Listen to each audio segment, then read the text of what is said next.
The unit for mass is the kilogram. It's important because mechanical quantities such as mass itself, but also force and pressure, are all related back to the kilogram. It's currently defined as an artifact, which is a cylinder of metal, which is held at the International Standards Laboratory in Paris. All the developed nations have copies of this artifact, which they send back to Paris for calibration periodically. The problem with the artifact is it's inherently unstable. We know that all the copies are changing slightly relative to each other, so it makes sense that the kilogram is changing as well, even though by definition it should be stable.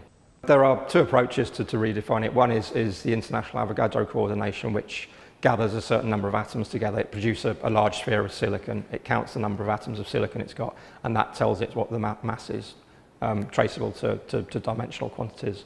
The other is a thing called the Kibble balance, which balances mechanical and electrical power. So you balance the weight of a kilogram against the force you're generating by a coil in a magnetic field. This is MPL's Kibble balance, which, as I say, balances electrical and mechanical power. So we have what we use as a mass standard here, which is a sphere which sits nicely in the balance. It locates perfectly.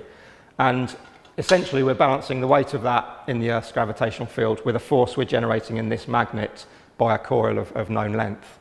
And by balancing those, we can relate the force in the coil with the mass here. And the force in the coil is traceable to quantum electrical units, which are much more accurate than the kilogram is at present. And this is our ultimate aim for a way of realising the SI units of mass after the redefinition.